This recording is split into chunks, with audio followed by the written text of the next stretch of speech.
Estamos celebrando una fecha muy linda para todos nosotros, el Día Mundial de los Cuáqueros. Y la palabra cuáquero para muchos es desconocida, ¿no?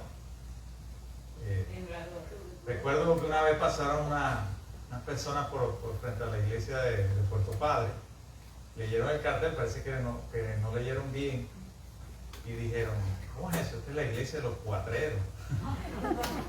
Vaya comparación, ¿no? Todo lo contrario de lo que es un cuáquero, un hombre de paz, un hombre sencillo, guiado por la luz de Cristo.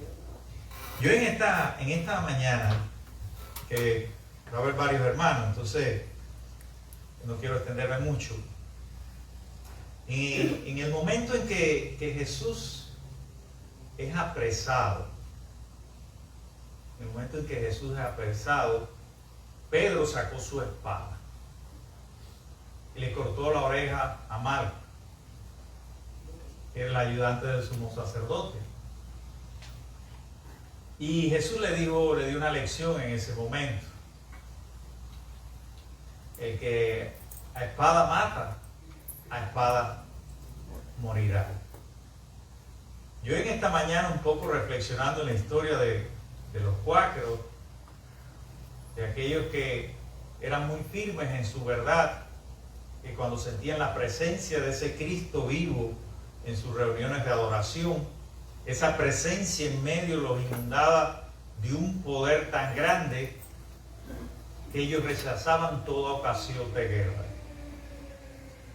Incluso hay una anécdota de cuando William Penn era capitán del ejército real en Inglaterra, siglo XVII, y él iba a esas reuniones de adoración con una espada, y entonces mucha gente preocupada porque los cuáqueros eran personas de paz, pacifistas, pues mucha gente se acercó a George Fox y le dijo: bueno, ¿cómo es posible que tú permitas que él venga aquí con una espada? Y él respondió de esta manera: déjenlo que la traiga hasta que pueda. Ese respeto al otro, ¿verdad? A eso de Dios que hay en el otro, a ese convencimiento por experiencia propia, por relación con Dios, es muy característico en los cuáqueros. Yo un poco quiero hablar un poco del testimonio de paz. Quiero enfocarme esencialmente en eso porque hay otros hermanos. Y fue precisamente Jorge Fox aquel que declaró que él vivía en la virtud de aquella vida y poder que quita lo que ocasiona toda guerra. Virtud y poder. Cuando nosotros escuchamos estas palabras de George Fox, nos tenemos que remontar a una época incierta, caótica, podríamos decir, desde el punto de vista moral y religioso. Habían pasado guerras, habían habido destituciones de los reyes, se había instalado la monarquía, habían pasado muchas cosas, y en ese caldo de cultivo es que emerge en respuesta a una religión un tanto vacía, basada más en formas, surge así el cuáquerismo. En esa ocasión en que George Fox, por testimoniar de su verdad y de sus principios cuáqueros ante los magistrados, hay una leyenda que cuenta que de ellos se burlaban: ustedes son los cuáqueros, ustedes son los tembladores, porque quake, los que saben un poquito de inglés, saben que es temblar. Y él le respondió: ustedes también tendrán que temblar en la presencia de Dios. Cuánta reverencia a la presencia de Dios en la vida de aquella comunidad naciente en la Inglaterra del siglo XVII, que hasta aún las grandes autoridades y magistrados de la época tendrían que temblar ante Dios. Ese espíritu que lo inundaba todo y que quitaba toda ocasión de guerra estaba en aquella comunidad, manifestando ese poder. Y hay algunos aspectos que me llaman la atención y que quiero compartir, pero primeramente voy a leer brevemente en qué consistió esa carta que aquellos cuáqueros escribieron al rey de Inglaterra. Dice, los 6 meses de mi encarcelamiento llegaban a su fin y habían llenado la cárcel con hombres reclutados a la fuerza para ser soldados. Algo como lo que pasa en Cuba, servicio militar obligatorio. Las autoridades quisieron hacerme capitán de los reclutas para enviarnos a la batalla de Worcester. Y los soldados vociferaban que no querían a ningún otro por capitán. O sea, querían a George Fox de capitán. Entonces el carcelero recibió la orden de llevarme a la plaza del mercado ante los comisarios y los soldados. Me ofrecieron tal distinción por virtud de mis méritos, según decían, con muchas otras lisonjas. Me preguntaron si no quería tomar armas por la república contra el rey. Pero les dije que yo vivía en la virtud de aquella vida y poder que quita lo que ocasiona toda guerra, y que ya sabía de dónde provienen las guerras, de la codicia según la doctrina de Santiago. Aún así me cortejaron para que se aceptara su oferta, pensando que me negaba por modestia. Mas insistí que yo había entrado en el pacto de paz que existía antes de que las guerras y las luchas existiesen. Y ellos dijeron ofrecérmelo en amor y bondad a causa de mi virtud, y otras palabras lisonjeras. Y les dije que si tal era su amor y bondad, lo pisoteaba bajo mis pies. Enfurecidos dijeron, carcelero, llévatelo y échalo en el calabozo entre los maleantes y delincuentes. Y así fue que me llevaron y me dijeron que me dejaron entre 30 reos en una fosa hedionda llena de piojos y sin cama. Allí me tuvieron encerrado casi medio año, con excepción de algunos momentos en que me dejaba pasear por el jardín, pues estaban seguros de que no me escaparía. Oigan el testimonio tan poderoso de este fundador del cuáquerismo. Lo dejaban que pasearan porque estaban seguros que él no se iba a escapar. Qué hombre más recto, más íntegro, más respetuoso incluso de las leyes. En caso de él eran injustas totalmente.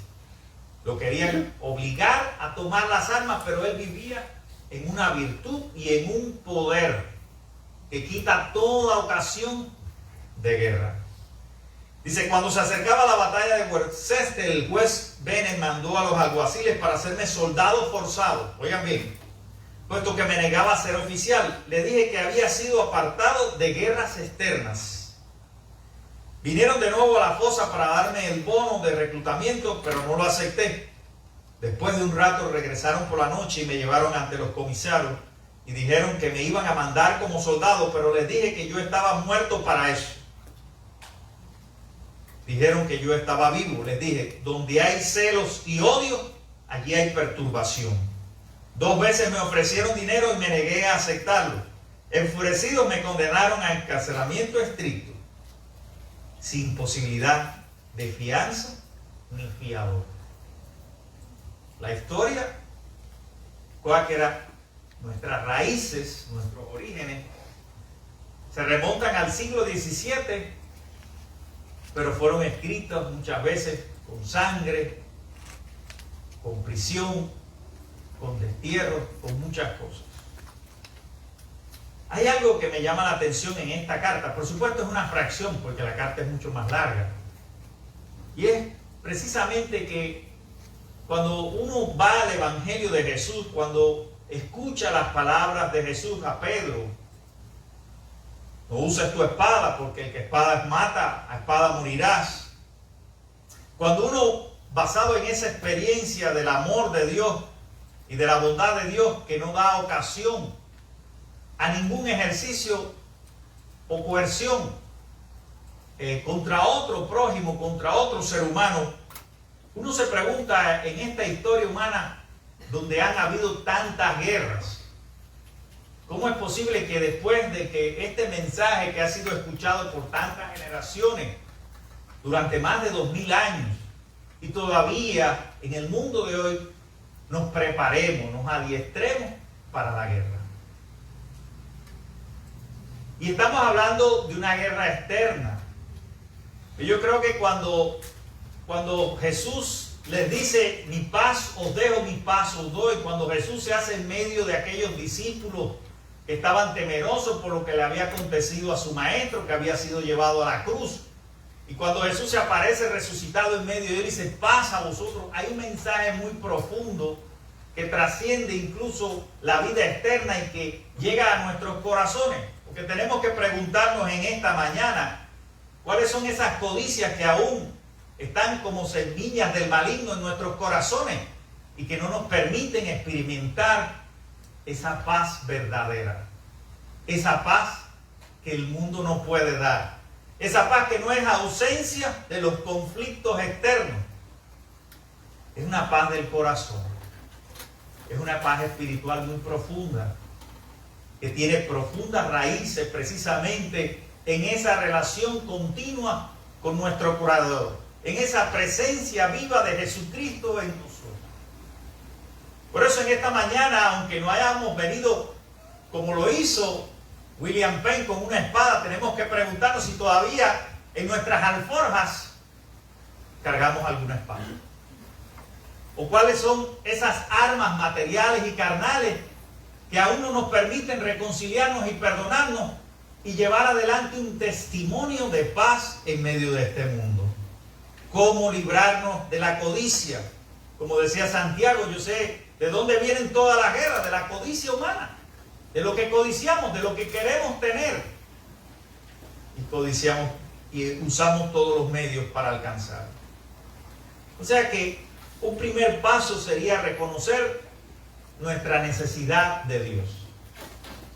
Nuestra necesidad de Dios. Escuchar su voz en medio de estos tiempos. Dios se ha manifestado y se ha revelado para darnos a conocer su verdad. Su gran verdad que trasciende las épocas y las generaciones. Y que nos enseña sobre todo el camino de la paz. Por eso, en esta mañana podemos preguntarnos, ¿has oído por última vez su voz? ¿Cuándo fue la última vez que escuchaste a Dios en medio de tu realidad y problemas? ¿Cómo respondes cuando el agresor, el ofensor llega a ti? ¿Cuáles son las armas de tu defensa? ¿Cuáles son los caminos de paz que estás trazando para tu familia, para tu iglesia, para tu generación, para la sociedad donde vives? O sea, escuchar a Dios, escuchar su llamado en medio de estos tiempos.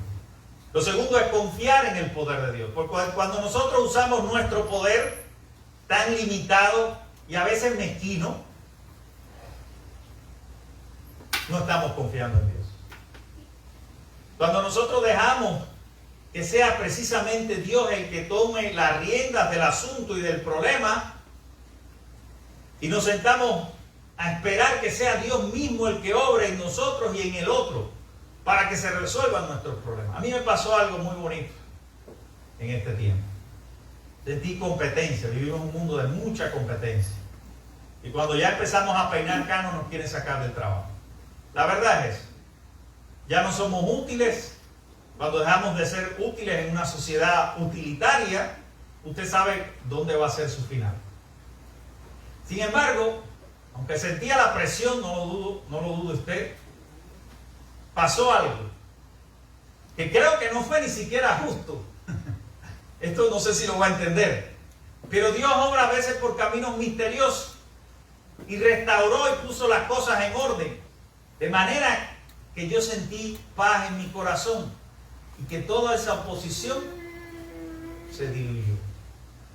No voy a entrar en detalles porque sería explicar algo. Si alguien lo quiere saber, se lo puedo explicar individualmente. No me gustaría usar el púlpito porque está relacionado con mi trabajo. Pero ahí vi manifestado el poder de Dios que quita toda ocasión a los conflictos, a las rivalidades, a los celos, a las envidias, a todas esas cosas. Dejar que sea Dios el que nos transforme primeramente a nosotros. Porque si algo bonito tiene el cuaquerismo es que en esa experiencia directa con el Cristo vivo, nosotros estamos siendo transformados.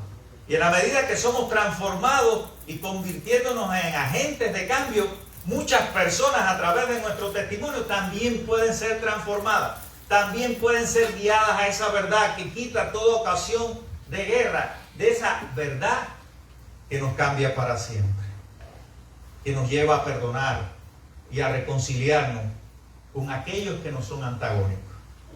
Y lo último que quiero decirle en esta mañana es que es muy importante entender que el reino que Cristo viene a traer a esta tierra es un reino de paz, es un reino de justicia, es un reino de verdad, porque no puede haber paz sin justicia y sin verdad. Es el reino que el mundo no comprende. Es el reino de Dios que estaba allí en la persona de Jesús frente a Pilato. Y en las palabras del propio Jesús, cuando Pilato le dijo, ¿eres acaso tú el rey de los judíos? Y él le dijo, tú lo has dicho. Pero Pilato no entendía que él era la verdad, el camino, la vida, y que ese reino estaba en él, y que si él quería podía mandar legiones de ángeles para que terminaran con esa injusticia.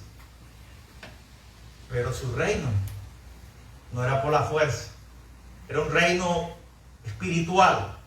Como dice en Nehemías, ya desde Zacarías 4:6, dice el Espíritu no es con ejército ni con fuerza, sino con mi Espíritu.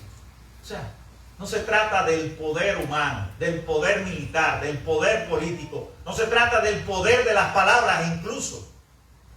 Es algo diferente. El reino de Dios es una semilla que crece en tu corazón y echa raíces profundas, precisamente porque son germinadas por el amor y la bondad de Dios en los corazones humanos. Y cuando eso sucede, hay frutos en nuestra vida, hay frutos de arrepentimiento, hay frutos de perdón, hay frutos de servicio, hay frutos de reconciliación.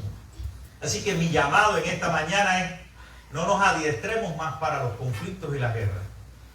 Adiestrémonos espiritualmente para conquistar un mundo de paz, para disfrutar de esa realidad de paz que es Cristo mismo en nosotros y también en nuestros hermanos. Que Dios los bendiga en esta mañana. Amén.